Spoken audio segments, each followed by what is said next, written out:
출애굽기 26장은 성막을 어떻게 지을지에 대해서, 또 그 성막 안에 하나님께 제사를 드릴 때는 제단을 어떻게 만들지에 대해서 설명한 장이면, 27장에서는 그 안에 성막의 색깔과 재료와 만드는 방법까지 하나하나 말씀해 주셨습니다.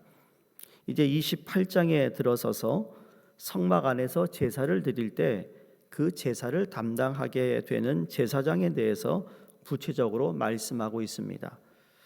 이 말씀을 보면서 이렇게 떠오른 것이, 창세기 1장에 보면 하나님께서 천지를 창조하시는데 첫째 날, 둘째 날, 셋째 날, 여섯째 날까지 하나님이 참 질서 있게 모든 만물을 지으셨다라는 것을 보게 됩니다. 이와 마찬가지로 하나님께서 하시는 모든 일들은 그냥 하는 일은 없다. 하나님이 계획하시고 하나님이 생각하시는 일들이 우리가 계획하고 우리가 생각하는 것보다 훨씬 높다라는 것을 깨닫게 되는데요. 오늘 28장에 하나님께 제사를 드리게 되는 제사장, 그리고 대제사장이 이제 성막에서 하나님의 일을 거행할 때 어떻게 그들이 준비되어야 되느냐를 말씀하고 있습니다. 하나님은 성막에서 제사를 담당하게 될 제사장으로 아론과 그의 아들, 네 아들을 지명하고 있어요. 그리고 그들이 입을 제사장의 옷에 대해서 아주 구체적으로 하나하나 지시하는 말씀입니다. 하나님은 자신을 섬기는 대제사장에게 4절을 보면 에봇과 흉패와 에봇, 그리고 반포속 옷과 관과 금패와 그리고 그 및 고이 등의 예복을 착용하도록 지시하십니다. 오늘 본문에서 크게 세 가지를 우리가 깨닫게 되는데, 첫 번째로 모든 것이 하나님 앞에서 시작되는 것을 우리에게 말씀하는데요. 첫 번째로는 하나님 앞에서는 언제나 거룩한 옷을 입어야 된다는 겁니다.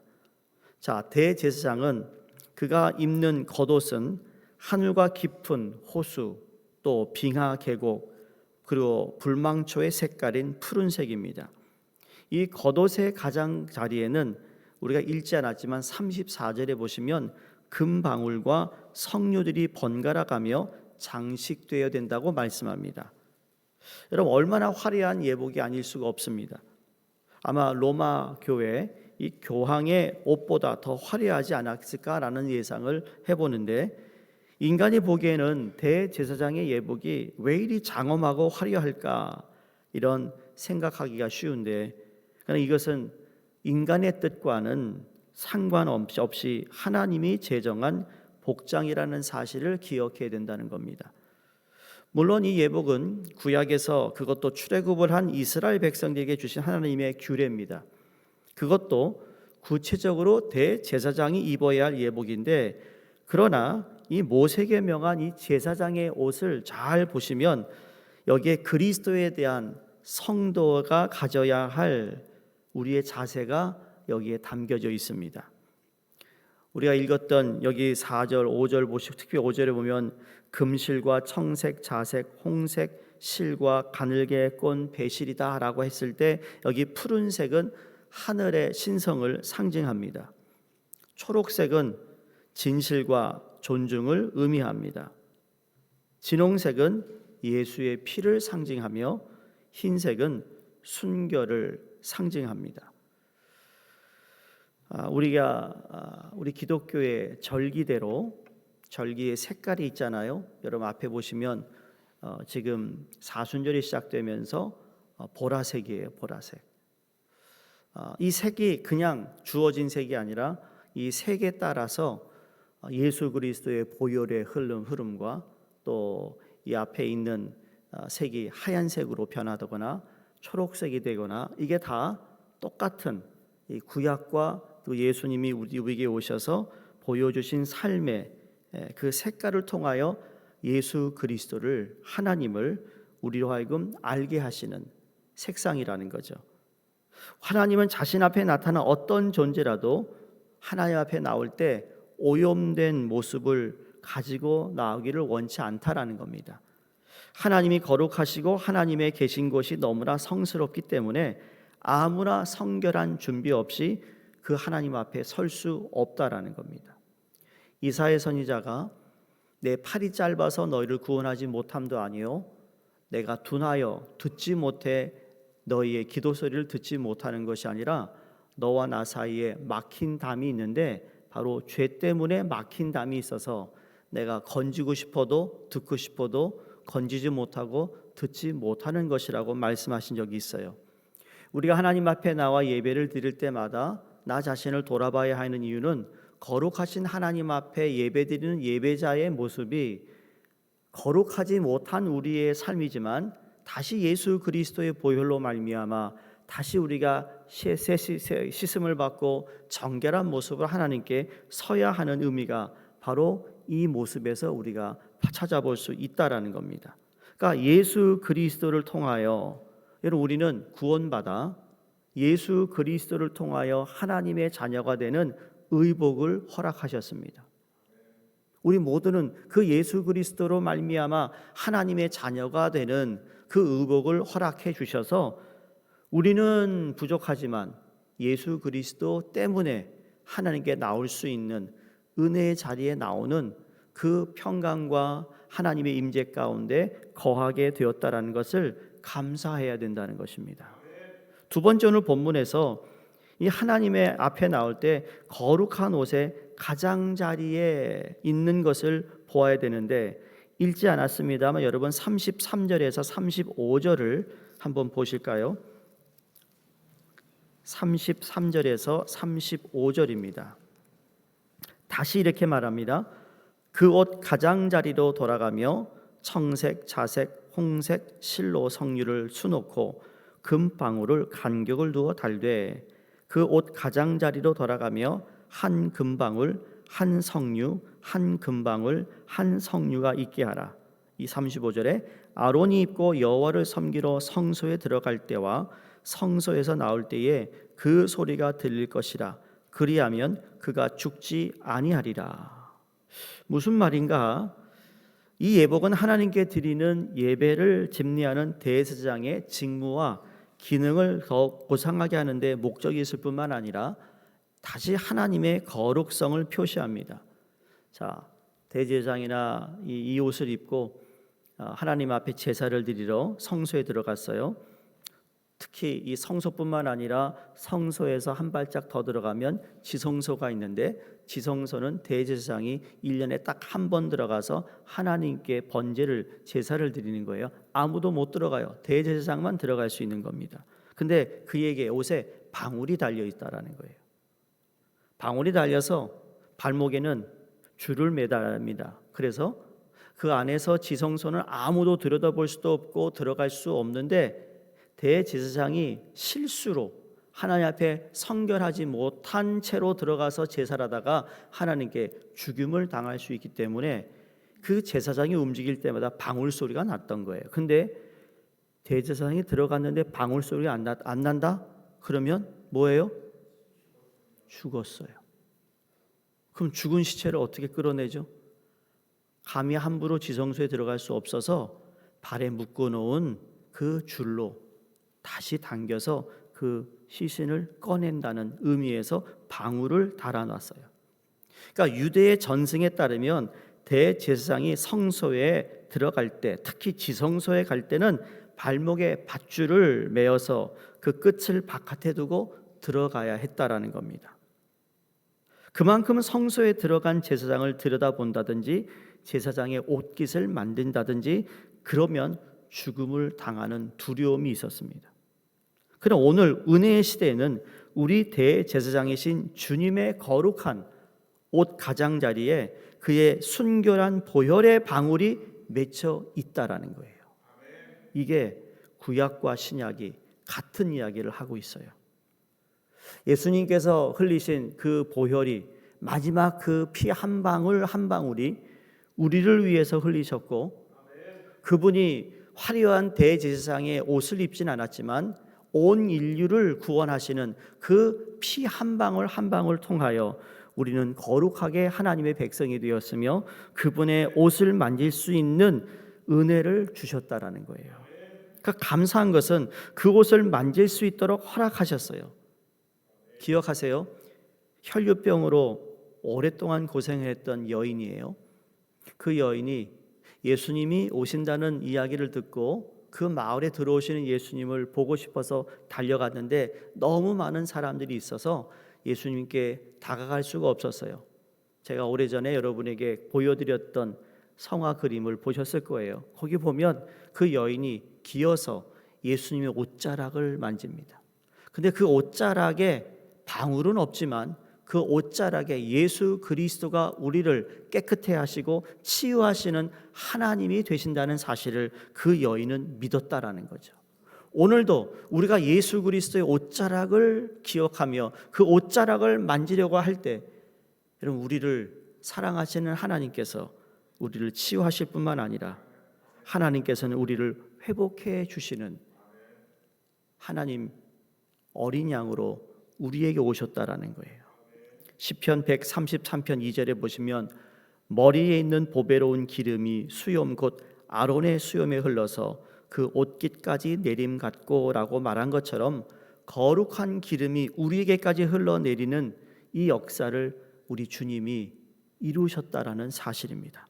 죄 없으신 몸이 나를 위하여 흘리신 그 보배로운 핏방울을 주님의 옷가에서 만질 수 있다면 아무리 존엄한 하나님의 존존이라 해도 우리가 예배 드릴 수 있는 은혜와 특권을 주셨다라는 사실에 감사할 수 있기를 주의 이름으로 축원합니다. 마지막으로 오늘 본문에 보면 오늘날은 초라한 주님의 홍포를 보아야 합니다. 우리 앞에는 대제사장에서의 옷에서 들리는 매 동작마다의 딸랑거리는 금방울 소리와 성류의 풍성함이 우리는 눈에 보이지 않습니다.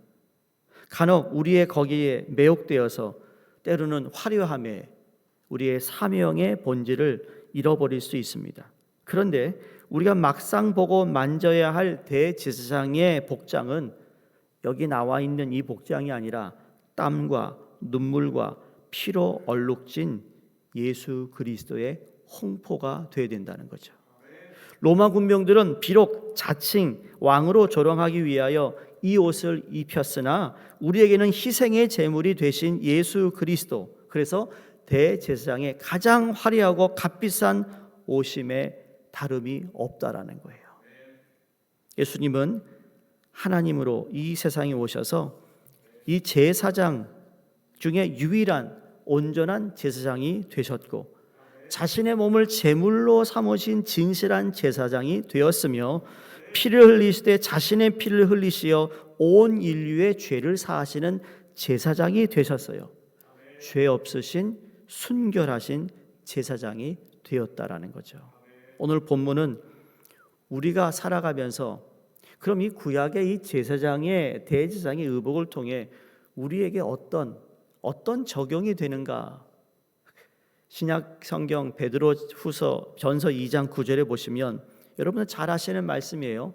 너희는 택하신 족속이요 왕 같은 제사장이요 거룩한 나라요 그의 소유가 된 백성이니 이는 너희를 어두운 데서 불러내어 그의 기이한 빛에 들어가게 하신 이의 아름다운 덕을 선포하게 하심이라. 자, 우리를 위해 대제사장, 제사장으로 이 세상에 오셔서 죽으신 예수 그리스도가 2000년 전에 땀과 피와 모든 걸 흘려서 죽으셔서 우리가 구원을 받았는데 이제 구원받은 우리 모두가 택하신 족속이고 왕 같은 제사장이라고 그랬어요. 무슨 의미일까요? 예수 구원의 은혜로 말미암아 죄악 가운데 우리가 하나님의 자녀가 된 사람을 하나님은 왕 같은 제사장이라고 부르셨는데 죄악된 세상 가운데서 살아가는 주님의 자녀인 나를 통해 거룩하신 하나님 앞에서 살아가는 주님의 자녀가 되었다라는 거예요. 거룩한 하나님의 백성이 되었다는 얘기예요. 그러니까 복장과 자세가 그 거룩한 하나님의 자녀가 된 모습과 태도가 그대로 이 세상에 살아가면서 드러나야 된다는 겁니다. 예배드리는 시간만 거룩한 것이 아니라 우리의 삶의 24시간이 다 거룩해야 된다는 거예요. 내가 원하는 방식과 태도, 내가 원하는 스타일로 갖춰진 사람이라면 하나님 앞에서 제사장이 될 수 없습니다. 그러니까 제사장이란 이 제사장은 제사를 드리기 위한 제사장을 의미하는 것이 아니라 우리 모두에게 사명이 주어졌어요. 무슨 사명일까요? 예수 그리스도를 전하는 사명이 주어졌어요. 예수 그리스도를 예배해야 하는 사명이 주어졌다라는 거죠. 철저하게 거룩하신 하나님이 원하시는 방식과 태도로, 하나님이 원하시는 스타일로 갖춰져야 있어야 하는 그 사람이 하나님 앞에 선 제사장이라는 겁니다. 거짓되고 죄악된 세상 속에서 하나님이 지어주시는 의와 진리의 거룩함으로 옷 입은 자들이 하나님 앞에서 선 제사장입니다. 그래서 제사장이 쓴 관에는 여호와께 성결이다라고 크게 쓰여진 것처럼 거룩의 메시지가 그 사람의 삶과 태도, 그 사람의 가치관과 언어에 드러난 사람이 세상 속에서 하나님의 제사장으로 살아가는 사람이라는 겁니다. 우리가 잊지 말아야 할 것은 세상 속에 하나님의 거룩함을 드러내는 사람들이 되어야 된다는 겁니다. 또 다른 한 가지, 이 왕 같은 제사장으로 선 그리스도인이라면 함께 살아가는 사람들, 함께 살아가는 공동체, 즉 교회, 함께 살아가는 이 사회, 그리고 국가와 민족에 대한 책임의식을 가지고 살아가는 사람입니다. 여러분, 나라를 사랑하는 사람은 주로 우리가 애국자라고 그러는데, 원래 하나님을 사랑하고 믿는 사람이 그 누구보다도 투철한 애국자가 되어야 된다는 거 아세요?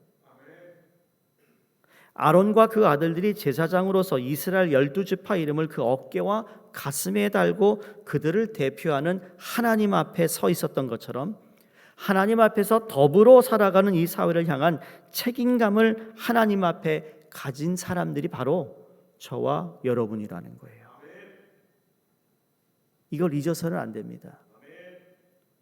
왕정 국가에 있어서 국가 흥망성쇠의 책임이 왕에게 있었던 것처럼 왕 같은 제사장으로 이 땅 가운데 살아가는 주의 백성이라면 백성의 아픔의 책임이 마치 자신에 있는 것처럼 함께 아파하고 그 마음을 어루만져주며 이 땅과 사회, 그리고 오늘을 살아가는 평범한 시민들의 일상을 위해 기도해 주어야 할 책임이 있다라는 거예요. 우리는 신앙을 자꾸 개인주의로 생각합니다. 나만 잘하면 되고, 내가 잘 믿으면 되고, 내가 복 받으면 되고, 우리 가정만 잘 되면 된다고 생각하는데, 여러분 그렇지 않습니다. 다니엘이 바벨론의 포로로 잡혀가는 그 모든 순간 가운데, 그리고 하나님께 기도하는 내용들을 잘 살펴보면 다니엘이 어린 나이에 정치한 것도 아니고요, 나라를 다스리는 어떤 지위에 앉아 있었던 거 아니었고 소년이었어요. 소년. 그러니 나라가 멸망한 건 누구 책임이에요? 누구 책임이에요? 어른 책임이죠. 어른 책임. 정치한 사람, 왕들 아닌가요? 그런데도 다니엘은 절대로 기도할 때 하나님, 저들이 죄를 졌어요, 그렇지 않았어요. 자기 자신을 항상 포함했어요. 우리의 죄를 용서해 달라고 그랬어요. 그게 하나님의 사람들이 가져야 할 태도고 기도해야 할 자세라는 거예요. 왕 같은 책임감으로 이 땅의 아픔과 회복을 위해 기도하는 사람이에요.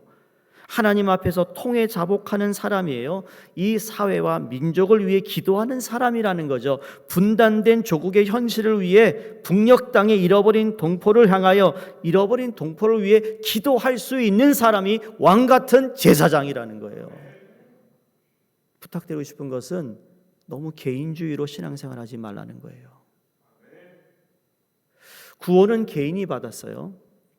구원받은 개인은 하나님 나라에 속한 사람이 되는 순간 우리는 공동체 의식을 가지고 살아가야 된다는 거예요. 여러분, 손이라는 건 손바닥이 있고 손등이 있어요. 손바닥이 있는데 손등이 없으면 뭐라고 그러죠? 세상 말로 아주 그냥 솔직하게 뭐예요? 무슨 신? 하지 마세요. 얘기하지 마세요. 무슨 신 그래요? 아유 저런. 왜? 손이라는 건 손바닥과 손등이 같이 있어야 되는데 없으면 똑같아요. 나는 개인의 구원을 받았는데 공동체에 대한 책임을 지지 않는다면 그 사람도 무슨 신인 거예요. 제발 여러분 그렇게 살지 않기를 주의 이름으로 부탁드립니다. 공동체 의식을 가져야 됩니다. 제사장에 대해 말씀해 주신 오늘 본문을 통해 오늘 이 시대의 왕 같은 제사장으로 바울처럼 사람들의 참 행복과 웃음을 가져다주는 말씀의 사람으로 우리 모두가 함께 세워져가는 뉴욕 성결교가 되기를 간절히 소원합니다. 그래서 예수 그리스도가 우리에게 대제사장이 되셔서 피를 흘리셔서 이제 우리도 하나님의 자녀로 이 세상에 복음을 전파하는 하나님의 사도들로 보냄을 받은 자들로 우리 또한 나뿐만 아니라 왕 같은 제사장의 역할을 잘 감당하시기를 주의 이름으로 축복드립니다. 기도하겠습니다. 하나님 감사합니다. 거룩한 하나님 앞에 선 우리들이 주님이 말씀하신 왕 같은 제사장으로 살아갈 수 있도록 인도하여 주시옵소서. 우리의 삶으로 주님의 거룩하심을 드러내고 이 시대와 사회를 향한 책임감으로 기도하는 주의 백성들이 되게 하여 주시옵소서. 특별히 사순절 기간 우리를 위해 십자가 달려 죽으시고 피 흘리신 그 피의 한 방울 한 방울에 하나님 그 옷자락의 흐름을 만지게 하여 주셔서 우리를 치유하시고 회복시켜 주시고 새롭게 해주시는 하나님의 은총이 가득 차도록 역사해 주시옵소서. 감사드리며 예수님 이름으로 기도드리옵나이다. 아멘.